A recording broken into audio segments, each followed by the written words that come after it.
Namaste aspirants, this is me Dr. Jagdish Jagtap, and in today's lecture we'll be learning about the economic survey and the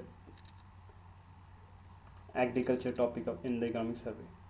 Well, the reason to start with this topic is since I'm the son of a farmer, I thought let's start with this. I'll be covering all the economic survey both from the prelims and the mains perspective. So to begin with, let's take a small overview of this topic. Well, there are some problems and there are some solutions. The problems are due to the green revolution success, Indian agriculture has become cereal-centric. Cereal-centric means that it is more focused upon wheat and rice. And input intensive. Input intensive means like we have put more money and energy into the inputs, that is the fertilizers, water and pesticides. And then it has become regionally imbalanced. We can see a lot of prosperity in terms of agriculture in Haryana, Punjab and the northern states, and we see a lot of backwardness in some parts of Maharashtra, Orissa, Jharkhand, Chhattisgarh. So that is what we mean by regionally imbalanced. Then and non-responsive to evolving protein preference of people. Now as people are earning more and more money, their tastes are getting diversified, and that is why their dietary preferences are changing from calories to proteins. But Indian agriculture is not responding to that. Like people are preferring more fruits, but people are like the farmers are still growing cereals. Secondly, industrialization has reduced land, but still our agriculture is land intensive. Then there is some aspects of climate change and pollution, like the problem we had in Delhi because of farmers burning their residue in Punjab and Haryana. So even those methods have to be changed. Then there is this ever-present problem of scarcity of land and water. And then this last, segmentation of agriculture market. Segmentation means that the agriculture market has been split up into small parts. There is no national market as such. Well, what are the solutions? The first solution is we have to increase the productivity of agriculture. Secondly, we have to implement micro irrigation so that in less water we can grow more crops. As the Prime Minister says, more crop per drop. Then we should have a targeted MSP policy, that is minimum support price policy, to shift farmers towards pulses and oilseeds. How exactly this policy has to be implemented, we'll learn in the subsequent topics. Then we should have a strengthened procurement system. This procurement system should procure pulses and oilseeds with the same energy that it is procuring wheat and rice. Then we should focus on research and extension. Extension is like if there is something, you do something in the lab and then you implement that in the field. This is called extension. Like taking the stuff from the lab to the field, that is extension. Well, I have gone according to the headings of the economic survey. So first, in the introduction part, they have given a quote by a Nobel laureate who says, most of the world's poor people earn their living from agriculture. So if we knew the economics of agriculture, we would know much of the economics of being poor. This is a wonderful statement, and we can easily use this statement in the essays or in an answer also. And there is one achievement given by the economic survey, like when India became independent, India was a net importer of milk and even basic wheat. But by 2013-14, Indian wheat output was 60% higher than America's, while Indian milk output was 50% higher than America's. This piece of statistics we can use in our essays, answers. Well, then the economic survey goes on to recommend a rainbow revolution for pulses. And they say that India has a low per capita land availability, and this will progressively decrease because Indian population will keep on growing. The land is not growing. Suppose this is my land, then this will be my children's land, their children. So per capita availability of land will go on decreasing. Then the second question is of water. Presently, India uses 90% of its renewable water, while China and Brazil use only 60%, which means that they have still 40% left to use, while India is at its peak. We cannot get any new water. We have to use whatever we have in a more efficient way. Well, then these statistics which I'm talking, they have been given by the FAO Stat, Food and Agriculture Organization Corporate Statistical Database, and these fellows collected data for Food and Agriculture Organization, and this organization is a UN body. UPSC is in the habit of asking such questions like so and so organization, what type of organization is it? So we have to remember that the Food and Agriculture Organization, FAO, is a UN body. Then we have something called as crop insurance, rural infrastructure, livestock sector, land leasing, and these four things are not dealt in this chapter of the economic survey, but they are still important for the UPSC because they are included in the syllabus.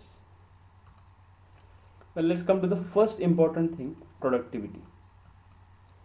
So we have the factors of necessary, that is resources like water, land, fertilizer, credit, government subsidy, minimum support prices, procurement policy, and all these things are skewed or in favor of two crops, that is wheat and paddy, that is rice.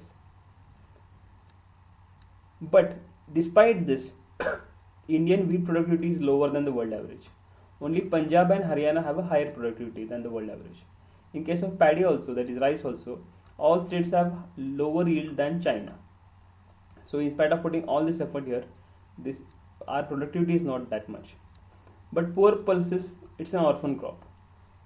India is the largest producer of pulses as well as consumer of pulses, but the yield is lower than Brazil, Myanmar and China, and India imports lots of pulses. So why is this situation so? Where are these crop zones? Now let us look at this in detail. Now if we consider sugarcane, only this much sugarcane, like only 3-4 states, grow sugarcane in unirrigated land, which means almost all sugarcane is grown in irrigated land. Now if we compare that with pulses, in pulses almost all states grow pulses in non-irrigated land. So if you grow a crop in non-irrigated land, how can you be hopeful that this productivity will increase? That productivity is bound to be low only. So the survey recommends that we have to do a shift, and our policy should initiate a shift of using irrigated land from wheat and sugarcane to pulses. Now what if we implement this, what will happen to the farm incomes? First, rising incomes, urbanization, consumption diversification in cities is occurring right now. So if we follow that and we observe the changing dietary patterns of meat, protein, milk, fruits of the city dwellers, then crops should change accordingly to maximize income. Suppose this is one farmer,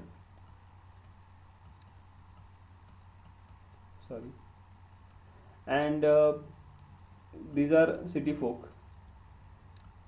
Now if they are demanding more and more milk and vegetables and fruits, and if this farmer is growing only a crop like wheat, which is in less demand, he's bound to get less amount of money, as in returns. But he has to change according to the market and provide through the consumers what they want, and then they will give him more money. So that the issue they have highlighted is, but land is locked in low value agriculture. What do they mean by low value agriculture? It means such crops which have low commercial value like rice, wheat. Well, the second critical output is water. Presently, Indian farmers use flood irrigation, and agricultural power is subsidized. So since there is subsidized power and flood irrigation, they use lot of water and quite recklessly. To just tell a small funny scenario, if this is farm A, this is farm B, and farmer of farm A has put water using flood irrigation using a pump set to his farm, and then this farmer goes home and sleeps. Only when the water fills his farm and goes into farm B, and the owner of farm B comes and wakes this fellow, "Arey, wake up, that water is coming into my farm." That time he will go and switch off the electric pump set. That is because of power subsidies. So if we remove these power subsidies, then farmers might use them more efficiently. Well, this is not such a simple issue. We can go in more detail, but just for the sake of the argument, to decrease flood irrigation, we have to reduce power subsidies. And more comprehensive solutions are the Prime Minister Krishi Sinchai Yojana, which is favoring micro drip irrigation, Har Khet Ko Pani. The second is now currently micro irrigation projects are not included in infrastructure lending. Only canal irrigation is included in infrastructure lending. Whenever we pass huge canals, we can see boards of NABARD.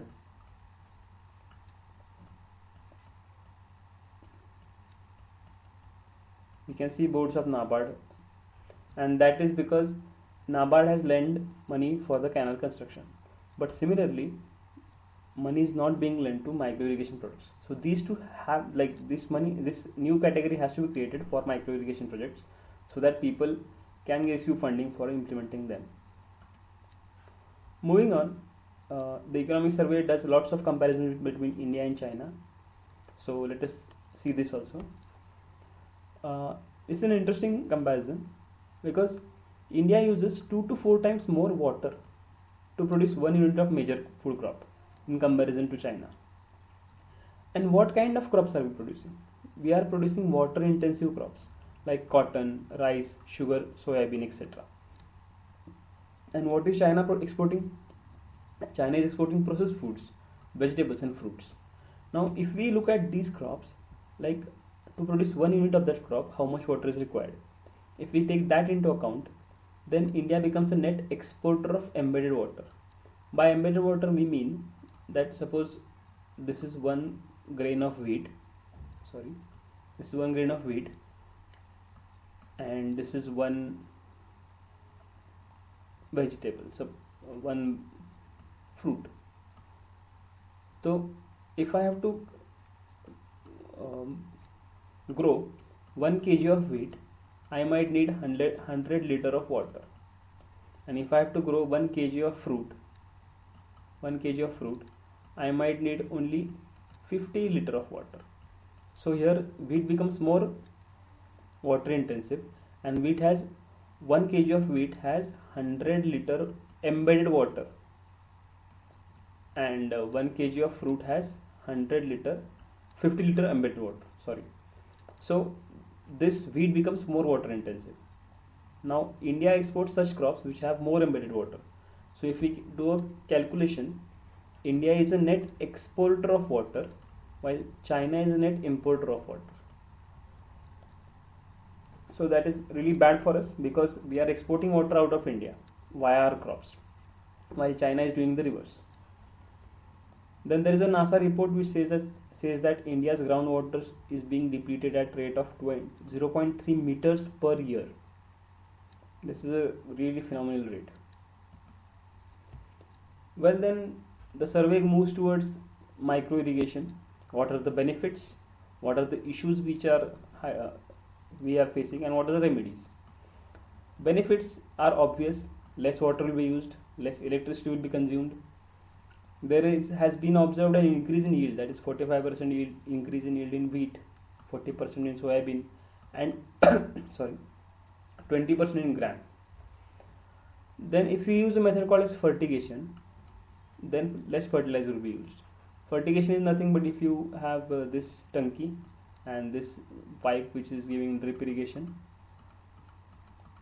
you dissolve the fertilizer into this tanki, and that is how the fertilizer will go to the crops via this drip. So the fertilizer will not go to weeds which will grow unnecessarily via flood irrigation, but by this method the fertilizer will go directly to the roots of the intended plant. So that will save fertilizer also, and it will help the crop also. So fertigation can be used, but the issues are high cost and training. Well, If you have to counter this, then you have to give easy credit or subsidize it, or secondly you have to give training to the people.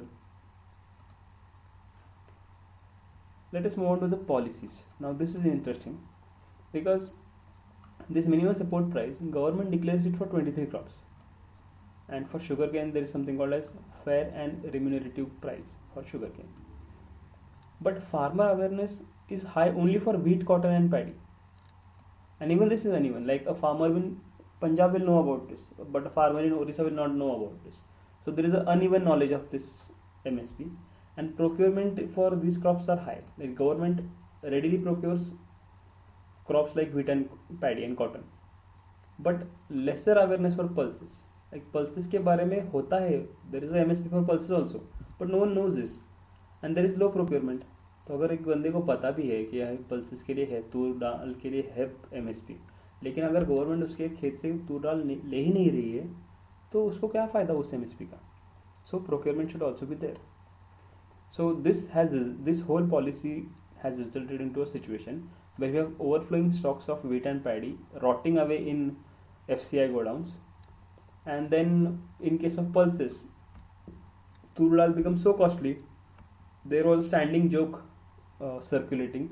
एक बंदा घर पे है ऐसे, तो he's telling his mom tells him कि बेटा जा और 3 किलो तूर दाल ले आ, और बचे हुए पैसे से तू अपना वो आईफोन भी खरीद ले. So it was so costly those days.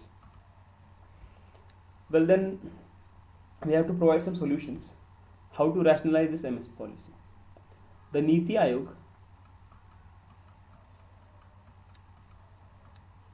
Ayog has suggested incorporation of social aspects into MSP. Now, what are the social aspects? If we look at a crop, that crop will have some negative externalities, like some negative effects and some positive social effects.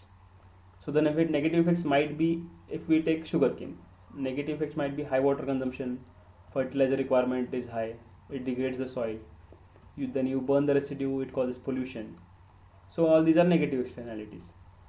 Then certain crops like the pulses, they will have positive externalities, like they'll do nitrogen fixation, they use less water, they use less fertilizer, they increase porosity of soil, they help in soil conservation. So this is kind of a positive crop.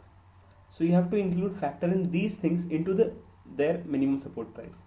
So the Niti Ayog has given this chart, like how can we do this?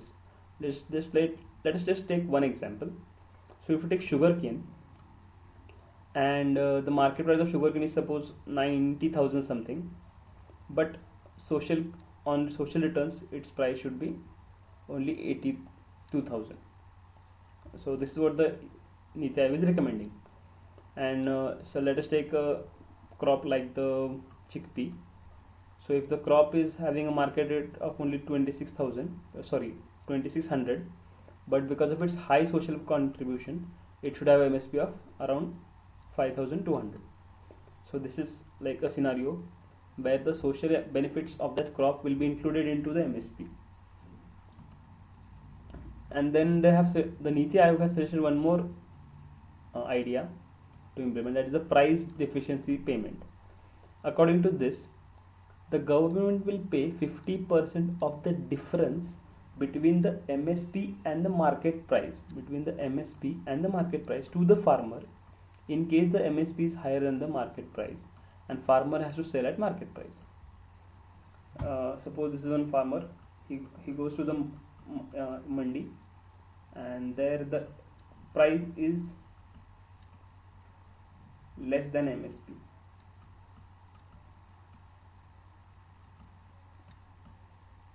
Then if such a scenario is there, then he has to sell at the market price only, but whatever difference is there between these two both, uska 50% the government will give to the farmer. Now most of us will think that how is the farmer benefiting from getting only a 50% difference? But we have to consider this fact that not all farmers get price according to MSP.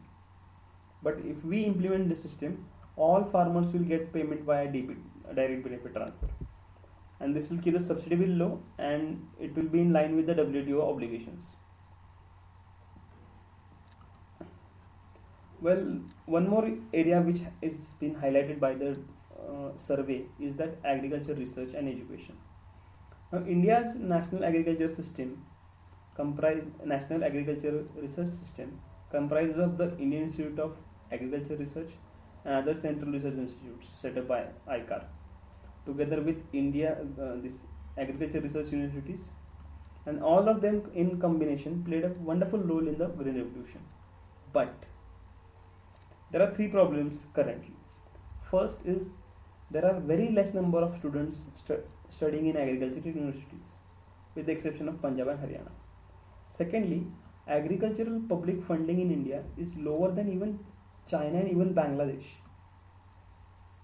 Thirdly, the incentives which are being offered to agriculture research, they are pathetic. So they have put some suggestions like what can we do to improve these incentives. Firstly, we can have some private sector participation. Secondly, we can use a pull strategy. Pull strategy is kind of strategy where we try to attract people towards doing agriculture research. Thirdly, we can use Kremer's AIDS vaccine idea. So this, I did some research on the net.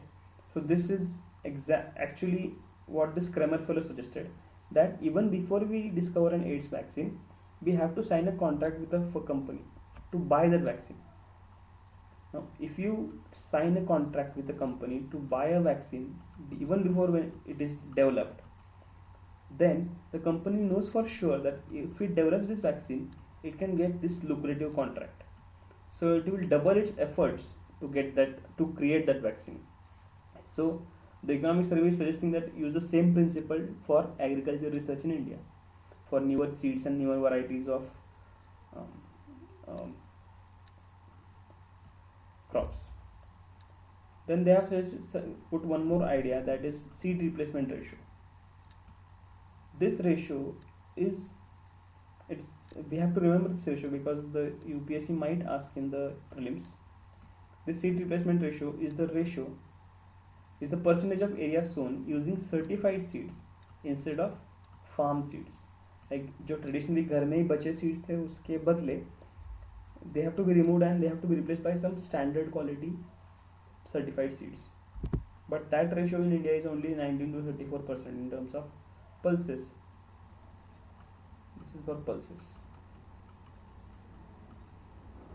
Then they have given an idea that GM crops have been accepted by China and Brazil, but India is still dithering over whether to apply those crops for food crops. We have lots of debates going on about the BT mustard, BT brinjal.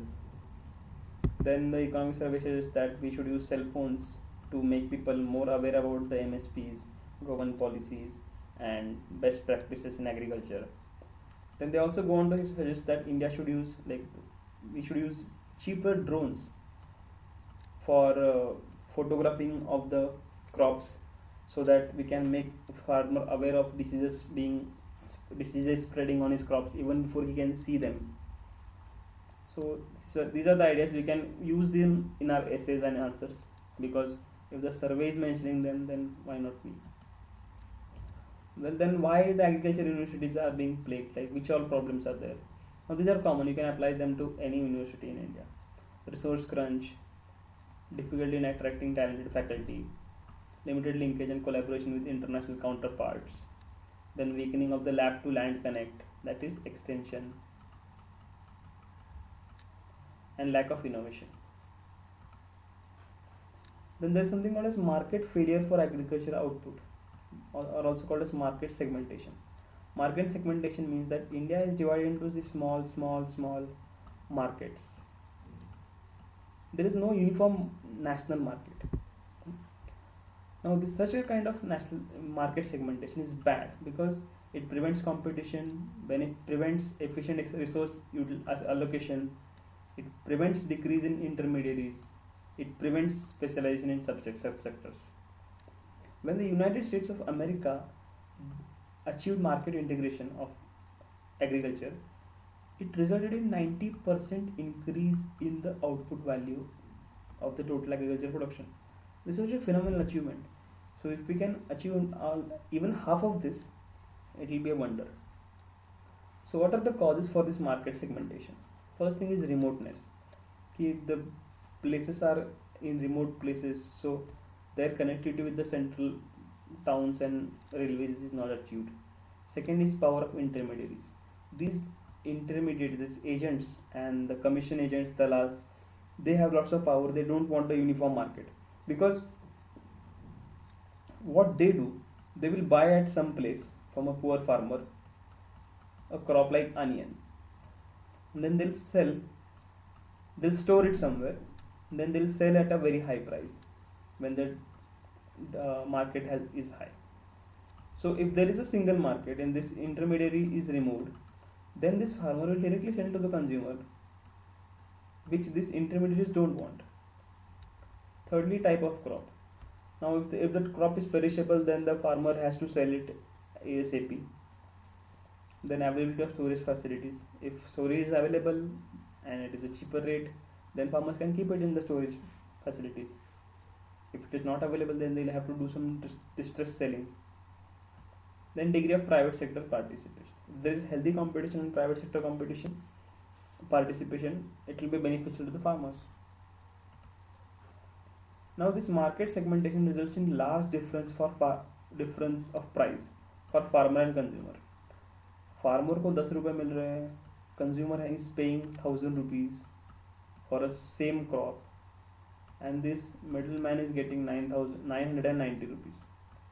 So this is price dispersion. Technically, price dispersion is the ratio of the highest price of crop to the lowest price of crop. And if this ratio were to be equal to 1, it would imply that there is no price dispersion and that there is only one common national market. Then we talk about price wedges. This is an extension of the price dispersion concept. There are differences in farm gate and market prices. तो gate पे farm की gate पे कम price है और market में अलग price होती है. Then difference in wholesale and retail prices. Wholesale में कम होगा और retail में ज़्यादा होगा. It is understood that there will be some differences, but there should be some proportion, some justice in these differences. These differences are called as price wedges, and we can observe that it is maximum in onion, potato, and maize. It may be because of perishability factor. There are many factors, but one of them could be perishability.